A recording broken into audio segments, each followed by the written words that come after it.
কেমন আছো তোমরা সকলে? আশা করছি সকলে খুব ভালো আছো, আমিও খুব ভালো আছি। তো চলো আজকের ভিডিওটা স্টার্ট করা যাক। আর আজকে হলো আমি এখন বেরোবো, আর বাইরের ওয়েদার ভীষণ খারাপ, বৃষ্টি হচ্ছে। তো এখন হলো আমি বেরোবো, রেডি হওয়ার পরে তারপরে বেরিয়ে তোমাদের সাথে দেখা হচ্ছে। চলো। তো এই যে এখন আমি তৈরি হয়ে নিয়েছি আর তৈরি হয়ে বসে রয়েছি, কারণ বাইরে হচ্ছে প্রচণ্ড বৃষ্টি। আজকে একটু বাইরে যাব, বেশ কিছু কাজ আছে, একে একে সবটাই তোমাদের সাথে বলবো। অবশেষে বৃষ্টি শেষ হলো আর তারপরে হলো বাড়ি থেকে বেরোলাম। দেখো, এদিকে বাজার অবধি আসতে না আসতেই প্রচণ্ড পরিমাণে বৃষ্টি শুরু হয়ে গিয়েছে। কোথায় দাঁড়াবো, কি করব কিচ্ছু বুঝতে পারছিলাম না। চারিদিকে এত জোরে বৃষ্টি পড়ছে আর ব্রিজের তলায় তো কোনোভাবেই দাঁড়ানো যাচ্ছিল না, কারণ চায়ের দোকান এবং আনুষঙ্গিক আর যে চারি সাইডের দোকানগুলো রয়েছে তাতে লোকজনের ভিড় একদমই জমে গিয়েছিল। তো সামনে ছিল চারকোণ, তাই আর কি চারকোণে ঢুকে গেলাম। আর জানো তো, এই প্রথমবার আমার চারকোণে আসা। এর আগে আমি কোনোদিনও চারকোণে আসিনি। আজকে বিপদে পড়লাম বলেই বোধহয় আসলাম। ওই বলে না, কোথাও যদি যাওয়ার থাকে ভাগ্যে তাহলে ঠিকই হয়ে যায়, সেটা যে কোনো জায়গায় হতে পারে। তো সেই হিসাবেই আজকে চারকোণে আসা। আর ভিতরে ঢুকে অ্যাম্বিয়েন্সটা তো আমার কাছে ভীষণ ভালো লাগলো।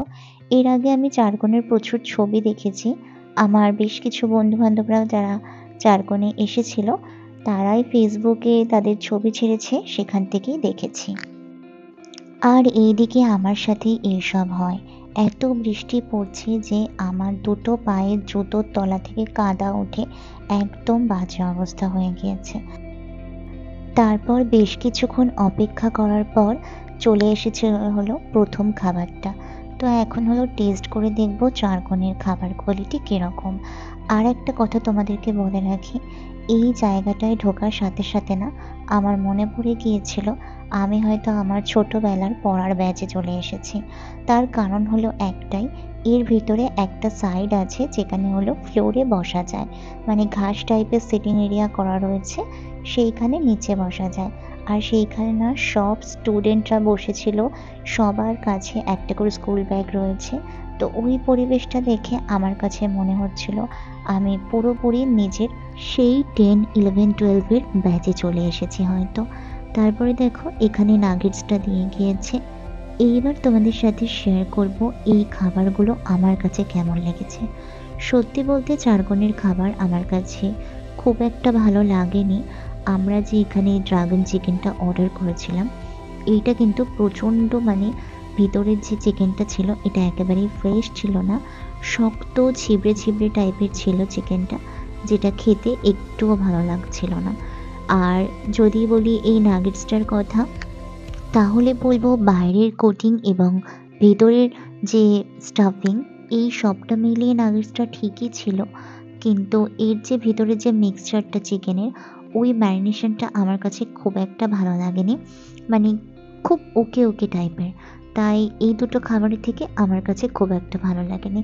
কিন্তু এই জায়গার পরিবেশটা আমার কাছে পার্সোনালি ভীষণ ভালো লেগেছে। বেশ একটা ছোটোবেলার আনন্দমুখর জায়গা রয়েছে।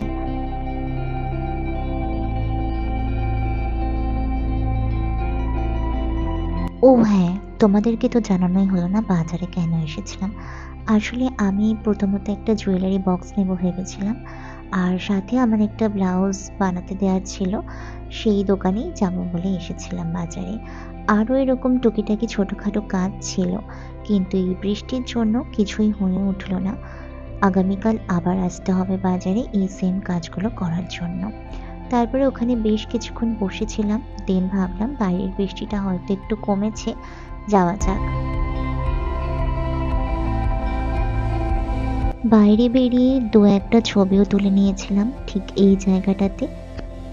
বাইরে যখন বেরোলাম দেখলাম ঝিরে ঝিরে বৃষ্টি পড়ছে, তো ভাবলাম ঠিক এইটুখানি সময়ের মধ্যে অবশ্যই বাড়ি চলে যেতে পারবো।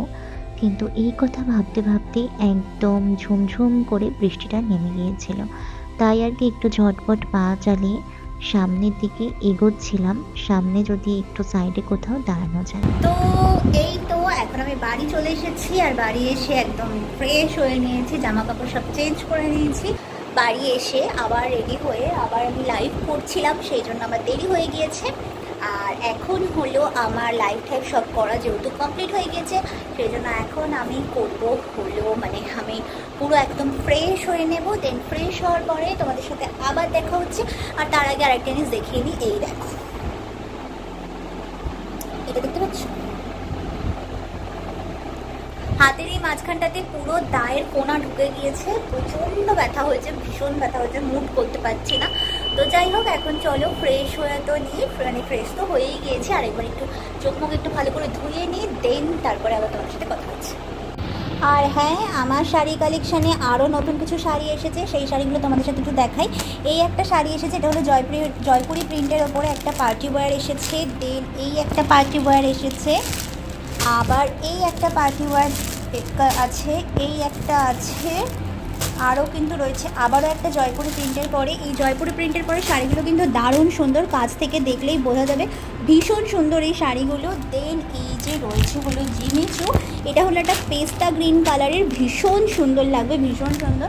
আর এই একটা হলো একদম মানে পার্পেল শেডের যে পিঙ্কটা আছে, ওই পিঙ্ক কালারের একটা রয়েছে। দেন রয়েছে একটা হাঁকোবা পার্টি ওয়্যার, যেটা হাঁকোবা নর্মালটা না, হাঁকোবা পার্টি ওয়্যার, এই শাড়িগুলো রয়েছে। তো তোমরা যারা চাইছো আমার থেকে শাড়ি নিতে, তারা চাইলে কিন্তু আমাকে কন্ট্যাক্ট করতে পারো। আর তোমরা কিন্তু এই শাড়িগুলো আমার কাছে বেশ ডিসকাউন্টে পেয়ে যাবে। এই শাড়িগুলো চাইলে তোমরা আমাকে কন্ট্যাক্ট করে শাড়িগুলো নিতে পারো, আমি তোমাদেরকে সব ডিটেলস দিয়ে দেবো। আর এই হলো এখন মোটামুটি এই কটা পার্টি ওয়্যারের কালেকশান রয়েছে সাথে। কিন্তু তো তোমরা চাইলে আমার থেকে কিন্তু অবশ্যই এই শাড়িগুলো পারচেস করতে পারো, ভীষণ রিজনেবল প্রাইসে এই শাড়িগুলো তোমরা পেয়ে যাবে। আর শাড়িগুলো নিতে হলে তোমাদেরকে করতে হবে হলো আমাকে একটা কমেন্ট করার পর আমি তোমাদেরকে একটা নম্বর দিয়ে দেবো, সেই নম্বরে তোমাদেরকে করতে হবে হলো বুকিং। আর বুকিং করার পরে অল ওভার ইন্ডিয়া কিন্তু আমাদের শাড়ি মানে ডেলিভারি হয়। বারাসাতের মধ্যে হলে কোনো চার্জ লাগবে না, একদম ফ্রি ডেলিভারি থাকবে। বারাসাতের বাইরে হলে অবশ্যই কিছু চার্জ লাগবে, সেটা আমি তোমাদেরকে সেইভাবে জানিয়ে দেবো। তো অবশ্যই যদি শাড়ি নিতে চাও পুজোর আগে আমাকে কন্ট্যাক্ট করতে পারো, ভীষণ সুন্দর সুন্দর কালেকশন আছে, ভীষণ সুন্দর সুন্দর শাড়ি আছে। ইভেন তোমাদের যদি এমন কোনো রিকোয়ারমেন্ট থাকে সেটাও তোমরা আমাদেরকে বলতে পারবে, আমরা কিন্তু তোমাদেরকে সেই। তো এই ছিল আজকের ব্লগ, ভিডিওটা এখানেই শেষ করছি। ভিডিওটা ভালো লাগলে প্লিজ একটা লাইক করে দিও, আর আমার চ্যানেলটাকে অবশ্যই করে সাবস্ক্রাইব করো। তো চলো আজকের মতো টাটা।